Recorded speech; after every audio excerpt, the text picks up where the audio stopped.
A graça e a paz do nosso Senhor Jesus Cristo, queridos irmãos.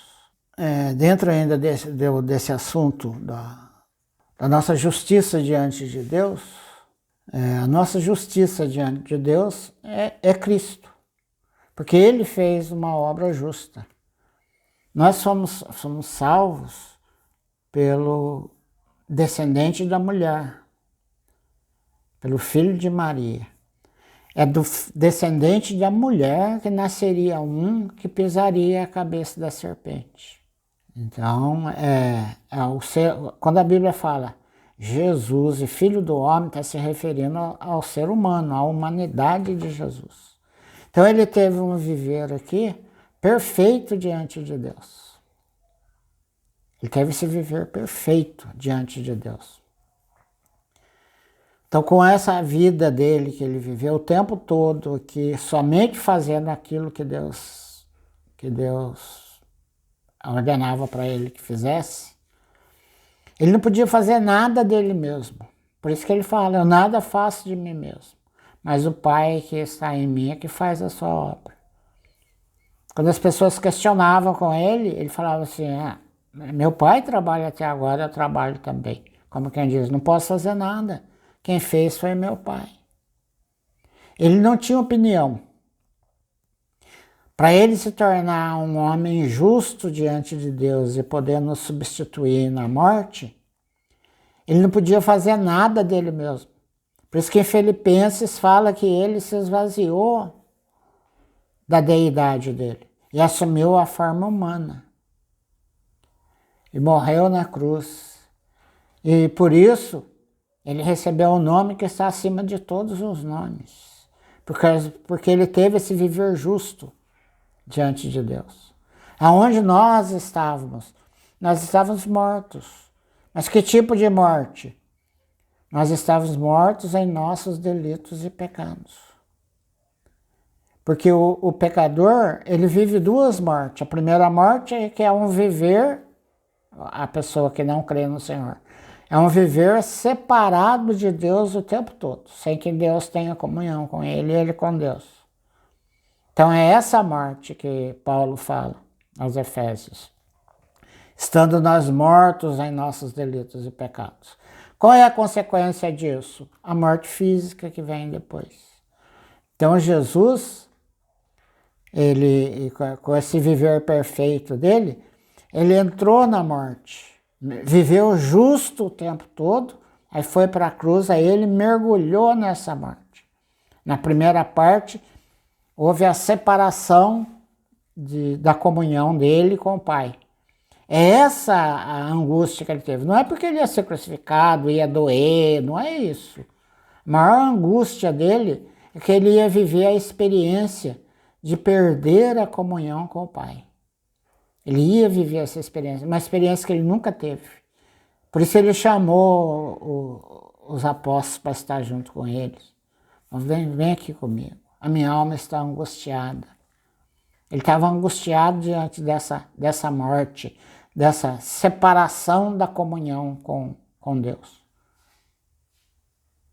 Ele estava angustiado nisso, ele não tinha essa experiência. Então, como homem, exatamente igual a nós, a adrenalina subiu, a adrenalina foi lá em cima, deu aquela dorzinha na barriga, a boca ficou amarga, ele viveu toda a experiência, a expectativa de ter interrompida a comunhão entre ele e Deus. Ele estava vivendo essa expectativa. Aí depois, por isso que ele falou, meu pai, por que me abandonaste?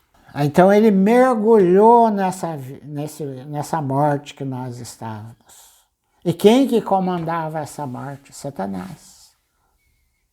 Por isso que diz, né, que nós cristãos costumamos falar, né, que está em Apocalipse, que ele tomou a chave da morte da mão de Satanás.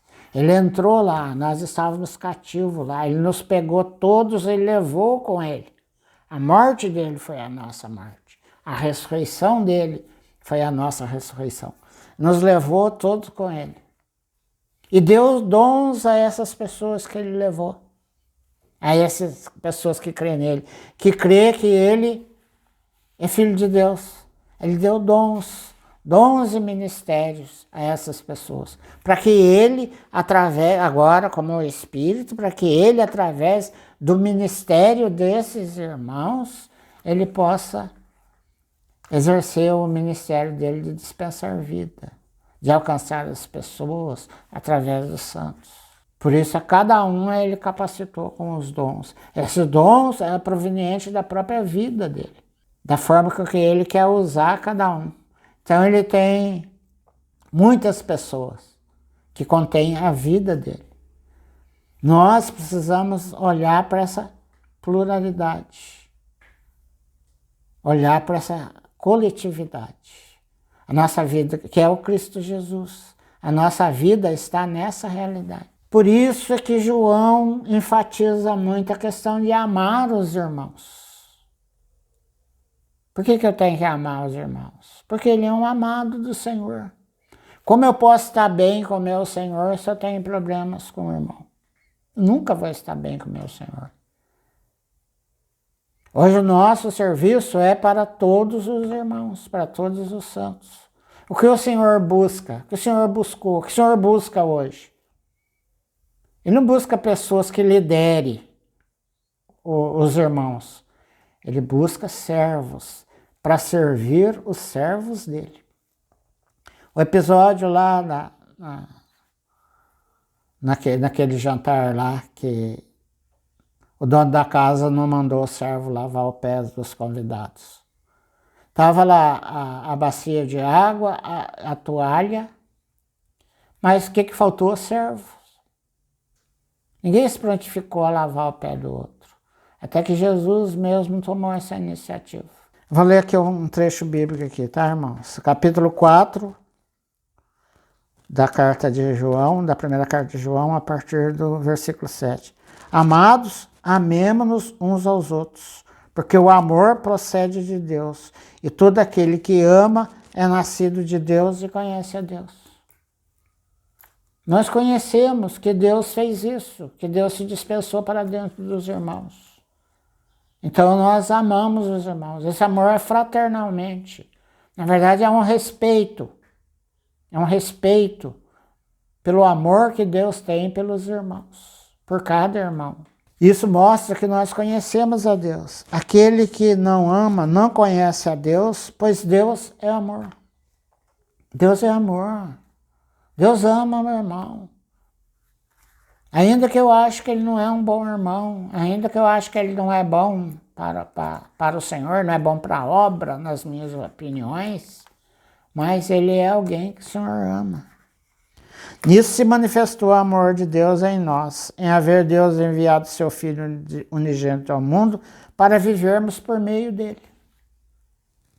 Nisso consiste o amor, não em que nós tenhamos amado a Deus, mas é que ele nos amou e enviou seu Filho como propiciação pelos nossos pecados.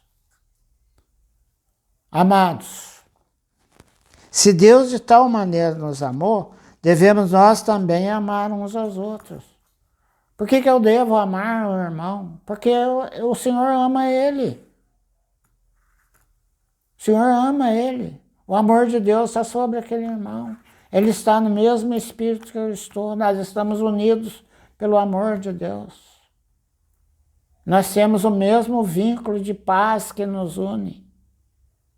Não, isso é uma vida cristã. Se nós queremos apresentar frutos de fidelidade a Deus, frutos de justiça, é quando nós respeitamos essa justiça que o Senhor se tornou por todos os santos, por todos os irmãos. São todos da nossa igreja. Somos todos de uma mesma igreja. A igreja é única, porque quem faz parte da igreja? Aqueles que têm a vida do Senhor neles. Aqueles que têm o Espírito do Senhor. Esse Espírito vivificante. Ele vivifica com o quê? Com a vida eterna. Fazem parte todos do novo homem. O novo homem é coletivo, a igreja é coletiva. Tudo é coletivo. A videira é coletiva. Não chegaremos a lugar nenhum, não seremos vencedor de forma nenhuma, nos apartando dos irmãos. Nós precisamos entender que estamos todos incluídos. Isso agrada ao Senhor, quando nós temos essa realidade, que todos estamos incluídos. Isso agrada a Deus. Isso é fruto de fidelidade, é um fruto de respeito ao Senhor, é um fruto de justiça a Deus, porque nós reconhecemos o que o Senhor fez, e que Ele não fez só para mim, Ele fez para todos os irmãos. Todos são santos, separados pelo Espírito, estão no Espírito. Esse assunto, essa realidade, é muito gostosa a gente ficar tocando nela, vivendo essa realidade. Nós vamos continuar. Jesus é o nosso Senhor. Graça e paz, amados.